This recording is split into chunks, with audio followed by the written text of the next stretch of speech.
Баяғы ерте заманда кемпір мен шал өмір сүріпті. Олардың бір қызы бар екен.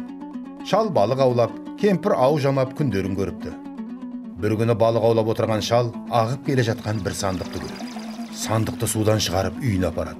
Кемпір мен қыз екеуі жабылып, сандықты аша алмайды. Осы кезде көмекке шал келіп, зорға дегенде сандықтың аузын бұзады. Қараса, ішінде 7 бүктеліп, айдахар жатыр екен. Ол басын көтеріп: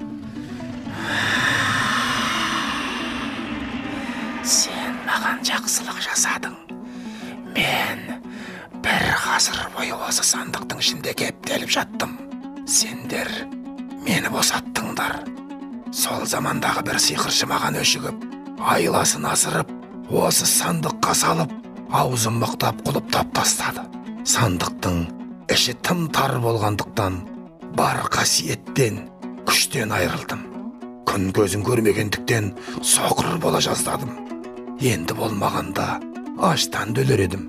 Деп үшеуіне де тиіспейді. Керісінше: "Осы жақсылықтарың үшін мен сені балығы көп жерге алып барайын. Сол жаққа көш", дейді де өзі бойын жазып, тынығып алған соң оларды ертіп, балығы мол жайлы жерге көшіріп апармақ болады. Кемпір мен шал: "Жарайды, көшелік." Көшелік деп келіседі. Бірнеше күн өткен болса, күш жинаған айдахар арқасына үшеуін отырғызып, олардың жүктерін артып, айтқан жеріне жеткізеді. Кемпір мен шал айдахар көрсеткен жерге үйін тігеді. Қыздары оларға тамақ әзірлейді. Бәрі бірге отырып, жаңа қоныста тамақ ішіп болған соң айдахар олармен қоштасып, өз мекеніне ұшып кетеді. Енді шал балық аулауға судың жағасына барады. Сәлден кейін қармағына бір үлкен балық түседі. Балықтың үлкендігі сондай, шалдың оны тартып шығаруға әлі келмейді. Күші жетпеген соң көмекке кемпірі мен қызын шақырады. Үшеуі жабылып жүріп, зорға дегенде сол балықты сыртқа алып шығады.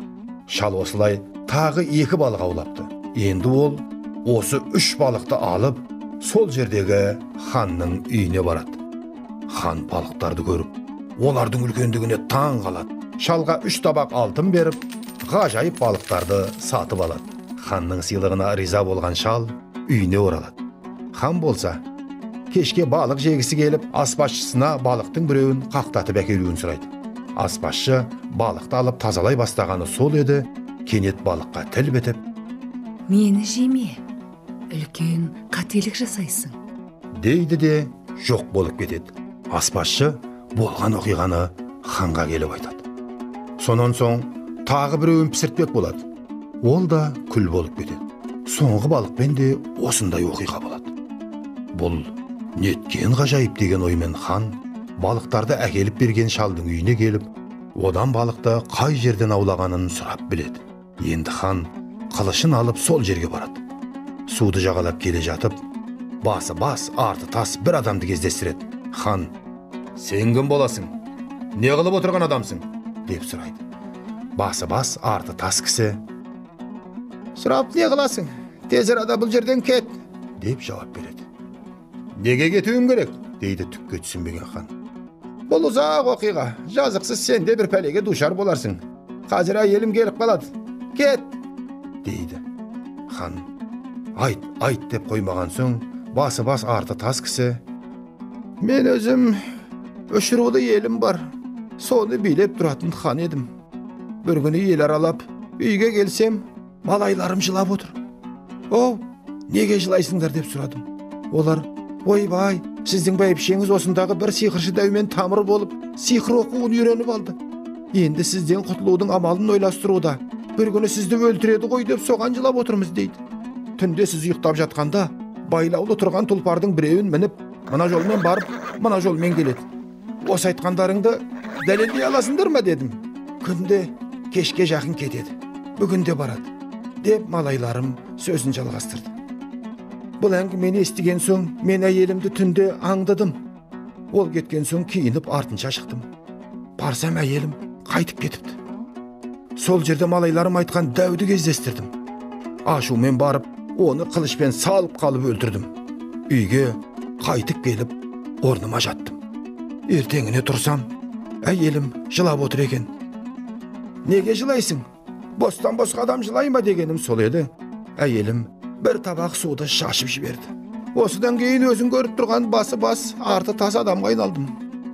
Мұны мен қоймай, елімді 3 айыр су қылып, халқымды балық қылып жіберді. Өзі күніге мына жолмен өлген дәуге барып, мына жолмен қайтады. Оның сүйегін құшақтап жылайды, келіп мені ұрып кетеді, деп сөзін бітірді. Әңгімені тыңдаған хан, қане, сол жолмен мен де барып көрейін, деп дәудің сүйегі жатқан жерге келеді.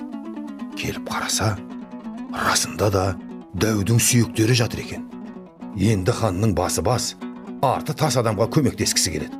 Осы оймен дәудің сүйектерін құртып, орнына жатады. Бірнеше уақыттан соң осы араға тасқа айналған ханның әйелі келеді. Бірақ дәудің орнында басқа адамның жатқанын байқамайды. Әйел келе дәуді құшақтай, Ой, сен тірілер кім бар ма екен? деп еңіреп жылайды. Осы кезде хан қозғалып, мен байыңды басым бас, арты тас қыл деп бедім, бар, орнына келтір, деп зіркілдейді. Мұны күтпеген әйел сасып қалады. Осы кезде хан орнынан тұрып, әйелді күйеуінің қасын ертіп барады. Әйел тағы бір табақ су шашып жібереді. Осы кезде бәрі бұрынғы қалпына қайта оралады. Әйел дәудің сиқырынан арылады. Хан тағына мініп, баяғы ханмен дос болып, мұратына жетеді. Осының бәріне себепкер болған шал мен кемпірдің қызын басқа ханның ұлына қосып, үлкен той жасап берген екен дейді.